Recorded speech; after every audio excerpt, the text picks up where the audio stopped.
Hello friends, कहानी की शुरुआत में हम देखते हैं कि साशा के ऊपर एलेक्स अभी भी चिल्लाते हुए कह रहा होता है, मेरे लिए तो प्यार पाताल की गहराइयों में भी बन सकता है साशा। या फिर तुम्हारी नज़रों में वो ही एक अच्छा इंसान है जो कि किसी पे दया दिखाता है। मुझे ये नहीं लगता कि मुझे तुम्हारी इस बात से हताश होना चाहिए। चाहे कोई सही हो या गलत, उन्हें खुद चुनने दें। रहना या छोड़ना वो उनकी मर्जी होनी चाहिए, ना कि तुम ज़बरदस्ती किसी पे प्रेशर दो। और उसकी बात सुन करके साशा उसे कहता है, हे एलेक्स, इसीलिए अब तुम उस दर्द को मुझे याद दिलाना और महसूस कराना बंद भी करो साशा, जिसे दबाने की मैंने बहुत कोशिश की है। कोई भी मेरी बातों को समझ नहीं पाएगा साशा, ना तुम, ना ही मेरे माता पिता और ना ही वो। मैं नहीं चाहता कि कोई भी ये देखे कि मैं कितना अकेला हूँ, कितना दयनीय हूँ। अब मैं इन सब बकवासों से थक गया हूँ।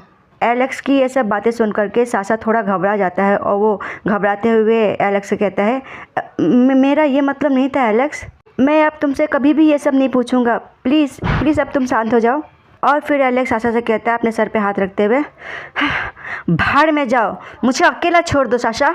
दूसरे दिन साशा कार्लो के पास जाता है और कार्लो से कहता है, वो कल चला जाएगा, वो जल्द से जल्द चला जाएगा, है ना? और साशा उससे कहता है, जो कि उसके सामने ही खड़ा होता है, जी हाँ सर, और मैंने पहले से उसके लिए सब कुछ तैयार कर दिया है। क्या मुझे भी उसके साथ जाना चाहिए सर? नहीं, तुम्हें बस अभी लैन के साथ ही रहना चाहिए। और मुझे ऐसा लगता है जैसे कि फेलिक्स ने फिर से अपनी चाल शुरू कर दी है। उसे शायद पहले ही सच्चाई का पता चल गया होगा। वैसे फ़िलहाल वो एलेक्स को अभी परेशान नहीं करेगा। ऐसे भी अपने ग्लासेस को खोलते हुए बात कर रहा होता है। फिर वो उठते हुए कहता है, इसके अलावा मैंने पहले ही डेरिल से संपर्क कर लिया है कि वे एलेक्स के विदेश में रहने के दौरान उसकी देखभाल अच्छी तरह करे। उसकी बात सुनकर साशा कहता है, आई गॉट इट सर। फिर कार्लो अपने फेस को टर्न करते हुए साशा को देख के कहता है, क्या हुआ? मुझे तुम्हें देख के ऐसा लग रहा है जैसे तुम्हें कोई बात परेशान कर रही है। और साशा अपने हाथ के बाजू को ठीक करते हुए कहता है, वो, और अपने गले में हाथ फेर के कहता है, वो एलेक्स ने दवा लेने से इनकार कर दिया है। मुझे चिंता है कहीं इससे किसी और को फिर से कोई खतरा ना हो जाए, इसीलिए प्लीज़ सर डेरिल को इस बारे में पहले से ही खबर कर दीजिएगा। और साशा की बात सुनने के बाद कार्लो अपने सर पे हाथ रखते हुए एक ठंडी सांस छोड़ते हुए कहता है, पिछली बार जब हम मिले थे तो मेरा मैक्सिम के बारे में बात करना गलत हो गया था। शायद अब उसे दवा देते रहना काम नहीं आएगा। वास्तव में अगर कहा जाए तो दवा सिर्फ उसके तनाव को ही कम नहीं करती है। जब तक कि उसे अच्छा इलाज नहीं मिलेगा तब तक उसे दवा से ठीक नहीं किया जा सकता। और साशा को समझाते हुए कहता है, लिन के प्रेग्नेंट होने के बाद से वो कुछ ज़्यादा ही सेंसिटिव हो सकता है। एलेक्स को जो माहौल महसूस हो रहा है उससे उसका दिमाग भी ख़राब हो सकता है। क्या इसके अलावा और कुछ हुआ है? और साशा अपने हाथ को सर की तरफ ले जाते हुए सोचते कहता है, थोड़ा घबराते हुए, लेन का फेरोमोन्स बदल रहा है। उसके फेरोमोन्स बदलने की वजह से एलेक्स थोड़ा पागल सा हो रहा है। फिर उसने इस बात का दावा किया कि उसके अलावा किसी और अल्फा की भी गंध हमारे आसपास उसे महसूस हो रही है। साशा की बात सुनकर के कार्लो थोड़ा खुश हो जाता है और कहता है, ओह ये तो बहुत अच्छी बात है। तो यही एक प्रॉब्लम है ना? तो फिर इस बात को रहने दो। फिर साशा अपनी चिंता दिखाते हुए कार्लो से कहता है, मेरे ख्याल से एलेक्स के दिल में लैन के लिए फीलिंग आ रही है सर। और ये बात सुनकर के कार्लो रुक जाता है। कार्लो ये बात सुनकर के मुस्कुराते हुए कहता है, हाँ, तो क्या उसने ये तुम्हें कहा? साशा कहता है, उसने सीधे तौर पर ये बात स्वीकार तो नहीं किया है सर, पर उसके बदलते हुए स्वभाव और एटीट्यूड से ये साफ दिखता है सर। जैसा कि आप जानते ही हैं, वह जितना अधिक अपमानजनक होता है उतना ही अधिक अपने दिल में जो कुछ भी महसूस करता है उसे नकारने का प्रयास करता है। फिर कार्लो सोफे में बैठते हुए साशा से कहता है, इस बारे में इतना निष्कर्ष निकालने की कोशिश मत करो साशा। तलाक के बाद एलेक्स ठीक हो जाएगा और लैन ने पहले ही फैसला कर लिया है, तो मैं अब उसे बदलने का मौका नहीं दूंगा। वैसे भी एलेक्स के इस शहर से चले जाने के बाद अब वो एक दूसरे से नहीं मिलेंगे। और कार्लो की बात सुनकर के साशा उसे समझाते हुए कहता है, पर सर। तभी सेक्रेटरी नॉक नॉक करते हुए कहती है, सर कोई आपसे मिलने आया है, उसने पहले ही अपॉइंटमेंट ले लिया था। और कार्लो कहता है, उसे अंदर आने दो।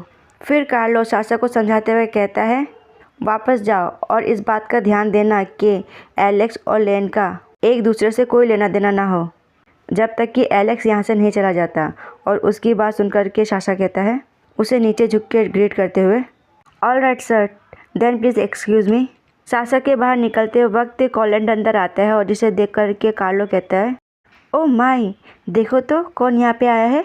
और फिर कॉलेंट उससे कहता है, मैं श्योर हूँ कि आपको पता होगा कि मैं यहाँ पे क्यों आया हूँ मिस्टर रोमानोफ। और कार्लो कहता है, ऑफ कोर्स कॉलेंट टेरेनो।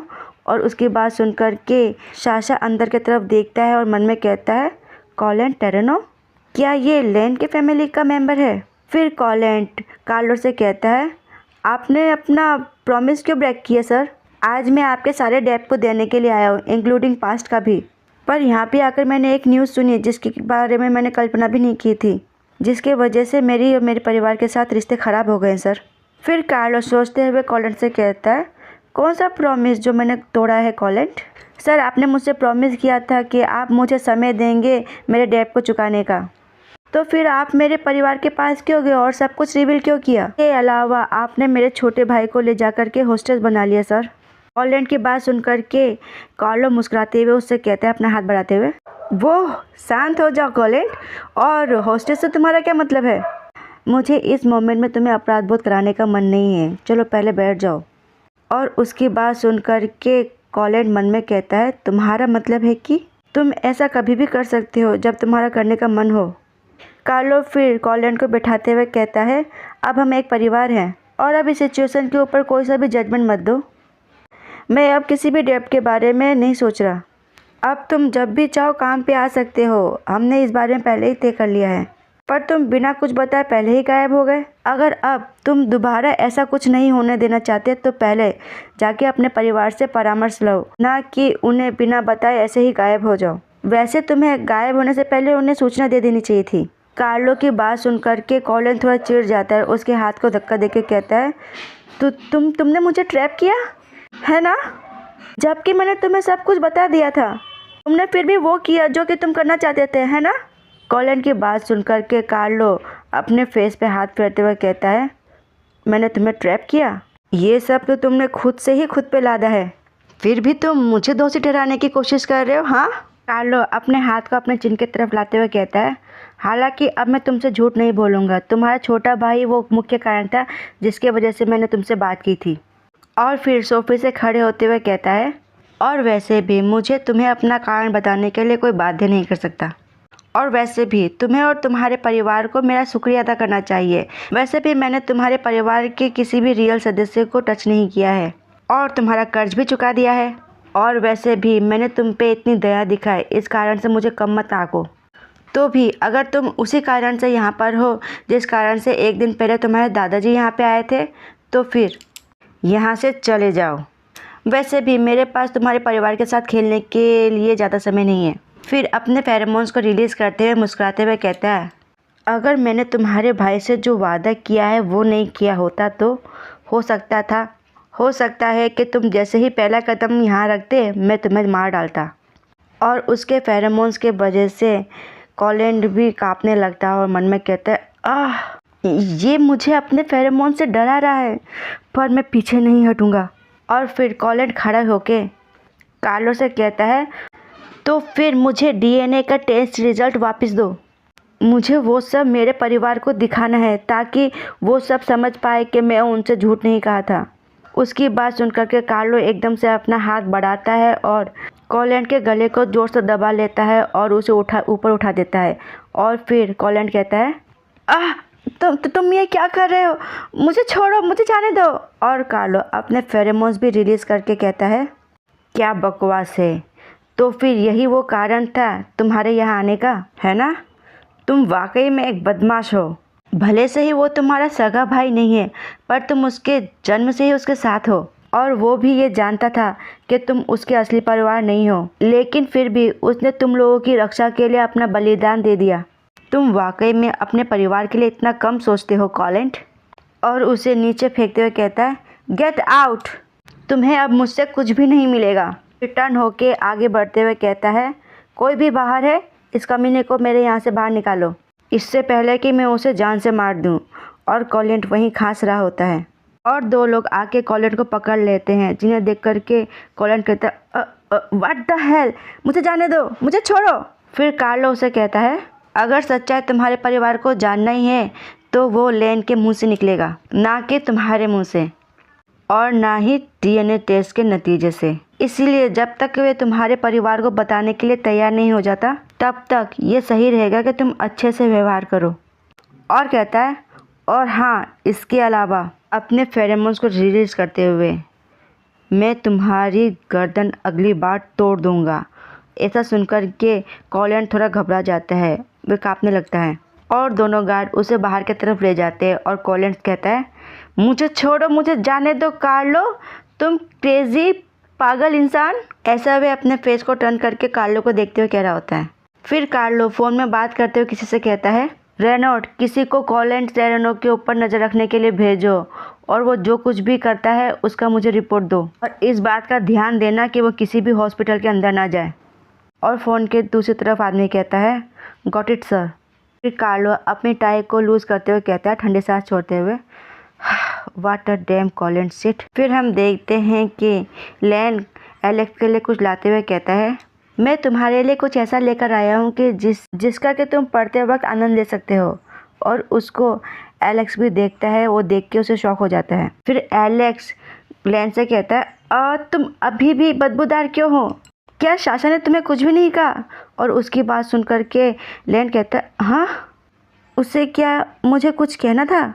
लैन की बात से चिढ़ते हुए एलेक्स अपने नाक में हाथ रखते हुए उस लैन से कहता है, बस तुम बाहर में जाओ, तुम अभी भी बदबू दे रहे हो। डूड, आखिर तुमने वो परफ्यूम लगाना अभी तक बंद क्यों नहीं किया है? और अपने दूसरे हाथ से उसको बाहर की तरफ जाने का इशारा करते हुए कहता है, तुम क्या मुझसे बुरी तरीके से पिटाई खाना चाहते हो? तुम आखिर क्या हो? तुम एक मसोकिट हो। और उसकी बात सुनकर के लेन को भी काफ़ी गुस्सा आ जाता है। वह अपने आप पर हाथ रखते हुए कहता है, अरे तुम कुछ ज़्यादा ही बोल रहे हो। मैं नियमित रूप से नहाता हूँ क्योंकि मुझे भी बदबू पसंद नहीं है। मुझे तो लग रहा है कि ये तुम्हारी नाक है जो कि ठीक से काम नहीं कर रही है। और जहाँ तक रही मसोकिस्ट की बात, मैं कोई मसोकिस्ट नहीं हूँ। तुम्हें बस किसी न किसी कारण लोगों को पीटना पसंद है, बात बस इतनी ही है। लेन के ऐसे उल्टे जवाब देने की वजह से एलेक्स को काफ़ी गुस्सा आ जाता है। वो उसको पकड़ता है और कहता है, हाँ, तुमने क्या कहा? तुम्हारी आखिर हिम्मत कैसे हुई मुझे ऐसे दोबारा जवाब देने की?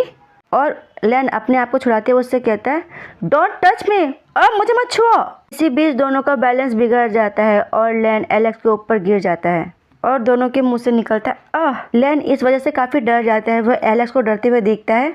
एलेक्स भी उसे देख रहा होता है और एकदम से अचानक ये एलेक्स उसे किस कर देता है। लेन उस बात से शॉक हो जाता है। वह कहता है, हाँ, आखिर ये क्या हो रहा है?